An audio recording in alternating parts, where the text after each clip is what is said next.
Recently, I've had babies on my brain. On Tuesday afternoon, I received a text message saying my sister Ashley was beginning labor down in Florida. That night I was anxious, not having heard anything, praying in bed, when my phone illuminated with a picture of little Max, my sister's first child. It's a miracle of love, the birth of Max, the birth of every child. Two other friends of mine are expecting to give birth within days. As I prayed over this week's readings, I couldn't help but think of my sister and friends, of their labor and love. I believe this week God speaks to us in the scriptures about love, sacrifice, and metanoia. Love. Though it may not be obvious at first, I believe our readings speak to us of love.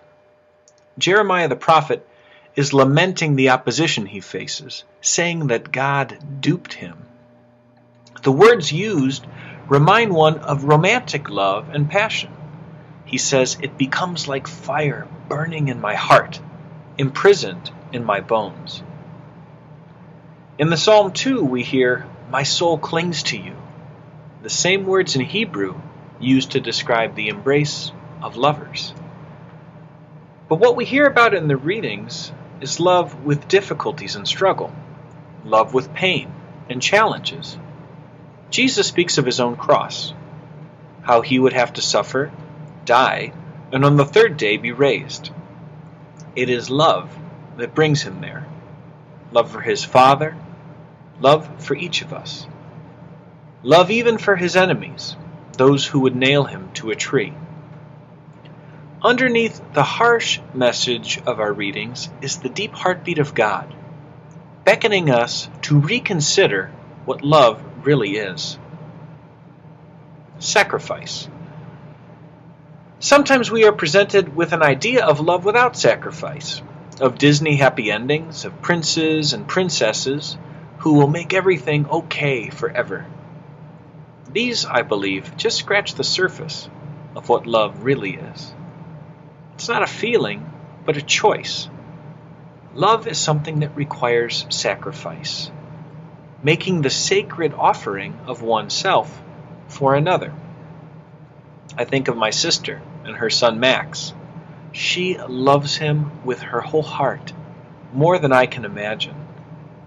And I think they call it labor for a reason. Childbirth is difficult.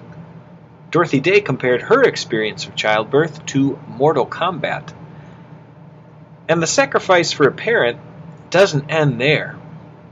After the first cry of the precious child's voice, life is changed forever. Another life becomes more important than one's own. Countless small sacrifices and unseen gifts of love are required to nurture and care for a child. That's true love. Waking in the middle of the night, changing diapers, accepting fatigue and missed opportunities. So much deeper than the butterflies that first stir in our hearts. Love requires sacrifice, which is what Jesus shows us in his own life and the life of his disciples. Metanoia. This is a beautiful Greek word which means to go beyond the mind one has. In our second reading, St. Paul says, "Be transformed by the renewal of your mind."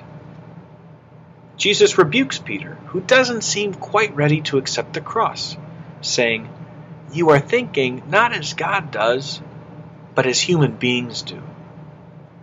Jesus invites us to a metanoia, a new mind, a fuller, more mature, and deep understanding of what love is, what it means to follow him.